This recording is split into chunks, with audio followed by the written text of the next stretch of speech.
Election అప్డేట్స్ను అందరికంటే ముందుగానే తెలుసుకోవాలంటే ఈరోజే ఆర్టీవీ లైవ్ యాప్ని మీ మొబైల్లో డౌన్లోడ్ చేసుకోండి. ఓకే. అంతకుముందు ఇప్పుడు ముఖ్యమంత్రిగా ఉన్న రేవంత్ రెడ్డి కూడా మీ మీద భూ కబ్జా ఆరోపణలు చేశాడు కదా.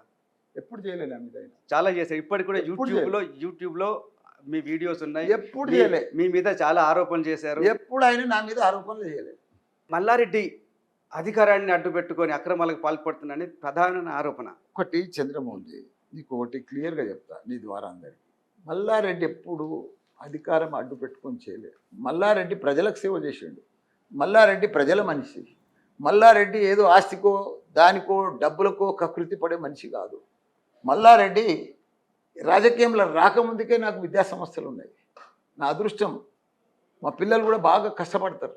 మేము అన్నీ కూడా విద్యా సంస్థలతోటే మేము గొప్ప పేరు రావాలి, గొప్ప పేరు చేయాలి, మంచి విద్యావంతులను తయారు చేయాలని మా తపన, మా ఆలోచన. కానీ మాకు ఈ రాజకీయంలోకి రావాలి, మేము ఇది కబ్జా పెట్టాలి, మాకు అవసరం కూడా లేదు. మా భూమి, మా ఆస్తులు ఒక 1000 ఏళ్ళ దాకా తరగదు మాది. పిల్లలు మన్మనాలు తినేదాకా కూడా ఉడవయి మాకు. అంత ఆస్తి ఉంది మాకు. మాకేం అవసరం చంద్రబాబు? ఎంత ఆస్తి ఉంటుంది మల్లారెడ్డి గారు? నాకే లెక్కలేదు.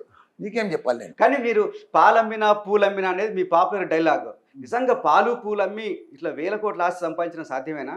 ఇంకేమి మీరు ఇల్లీగల్ ఏమి చేయలేదా? ఒకటి స్టూడెంట్స్కి కానీ పేరెంట్స్కి కానీ నా ఓరియంటేషన్ క్లాస్లో కానీ నేను ఓపెన్గా చెప్తా. నేను చిన్నప్పుడు 72 నుంచి 81 దాకా పాలమ్మిన, 81 నుంచి 90 దాకా బోర్వెల్ నడిపించిన, 93 నుంచి 2000 దాకా పూలమ్మిన. పెద్ద 100 ఎకరాల గులాబీ తోట ఉండే నాకు. ఓకే, 100 ఎకరాలు గులాబీ తోట. అట్లా తర్వాత చిట్టీలు చేసిన. ఎక్కడ ఉండే? సిటీలోనేనా? ఇండే ఇప్పుడు కాలేజీ ఏదైతుందో అదే, ఇంజనీరింగ్ కాలేజ్ ఏదైతుందో అదే గులాబీ తోట. అది 2002లో ఇంజనీరింగ్ కాలేజ్ పెట్టా. దాని తర్వాత మెడికల్ కాలేజీలు పెట్టా. అట్లా దాంతో డెవలప్ అయినా. కానీ దాని తర్వాత 2014లో ఎంపీ అయినా. భగవంతుడు అట్లా ఆశీర్వాదం ఇచ్చిండే. నేను ప్రయత్నం చేస్తా పోయినా భగవంతుని మంచిగా. ఎప్పుడే కానీ సక్సెస్ కావాలంటే మనిషికి 4 సూత్రాలు నీకు కూడా చెప్తున్నా చంద్రమౌళి. మంచి రెస్పెక్ట్తో ఉండాలి, డిసిప్లిన్తో ఉండాలి, హార్డ్ వర్క్ చేయాలి, ప్లానింగ్తో ఉండాలి, ప్రతి ఒక్కరిని కూడా గౌరవించుకోవాలి. అప్పుడే మనిషి గొప్పోడు అవుతాడు. ఏ పని చేస్తే భగవంతుడు కూడా ఆశీర్వాదం ఉంటుంది. నువ్వు క్రిమినల్ బుద్ధి పెట్టుకొని, క్రిమినల్ మైండ్ పెట్టుకొని, క్రిమినల్ ఆలోచనలు పెట్టుకొని క్రిమినల్ పనులు చేద్దామంటే నువ్వు గొప్పోడు కావు. కానీ ఎందుకు మీ మీద ఇన్ని ఆరోపణలు? మీ మీద ఎందుకు ఇన్ని? ఒక్క ఆరోపణ లేదు. నా అంత ఫేమస్ ఎవరున్నారు చెప్పు? ఆరోపణలు ఉంటే ఫేమస్ అవుతారా? మీరు ఫేమస్ అయింది ఆరోపణలతో కాదు, మంచితనంతో క్లియర్గా మాట్లాడతాడు. ఓపెన్ హార్ట్, మనసులో ఏం పెట్టుకోడు, కపటం లేని మహారాజు. అట్లా వచ్చింది నాకు ఫేమస్. మల్లారెడ్డి కాంగ్రెస్ పార్టీలో ఎప్పుడు చేరుతున్నారు? నేనెందుకు చేరుతున్నాయా కాంగ్రెస్లో? నాకు అర్థం కాదు. మీరంతా కాంగ్రెస్ అంటున్నారు.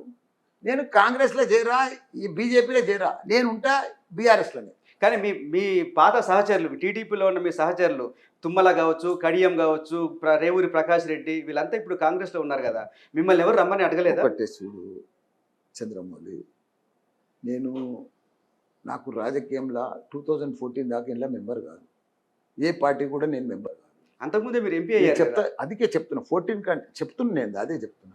2014లో నేను మార్చ్ 19 నాడు టీడీపీలో జాయిన్ అయినా. నాకు ఎంపీ ఇచ్చిండ్రు మా చంద్రబాబు నాయుడు. నేను గెలిచిన. దాని తర్వాత అప్పుడు బీజేపీ టీడీపీ అలయన్స్. దాని తర్వాత నేను 2 ఏళ్ళు ఎన్డీఏలో ఉన్నా. దాని తర్వాత బీఆర్ఎస్లోకి వచ్చిన. ఇప్పుడు నేను మాకు మంచిగా ఎమ్మెల్యే ఇచ్చాను, మంత్రి ఇచ్చింది. ఇంకా నాకేం కావాలి? మళ్ళీ ఎమ్మెల్యే అయినా. నాకు ఎందుకు ఇంకా ఆ పార్టీ మారు, ఈ పార్టీ మారు? ఎందుకు? ఇప్పుడు నేను ఎమ్మెల్యేని కదా. నాకేం పవర్ తక్కువ ఉంది? అధికారం లేదు కదా. అధికారం ఉంటే ఏం అవసరం ఏముంది? నేను ఎమ్మెల్యేని కదా. నాకు అధికారం కావాలన్నా?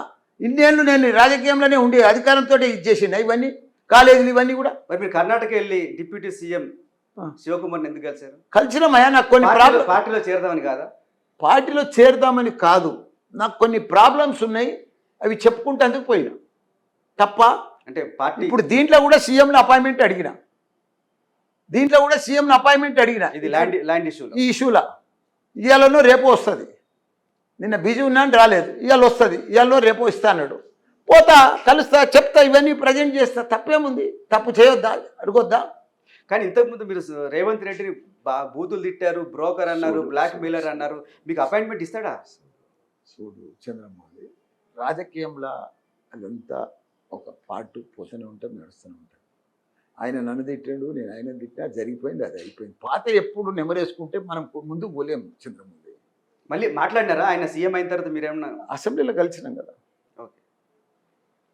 మీరు కాంగ్రెస్లో చేరతారంటే రేవంత్ రెడ్డి అడ్డుకుండా అనేది బయట ప్రచారం. నేను ఎట్లా చేరుతా చూడు, నేను ఒక పార్టీలో గెలిచి ఇప్పుడు అందులో జాయిన్ అయిన అనుకో, వాళ్ళు అసెంబ్లీ స్పీకర్లో పెట్టేస్తారు, ఆయనతో పోతుంది.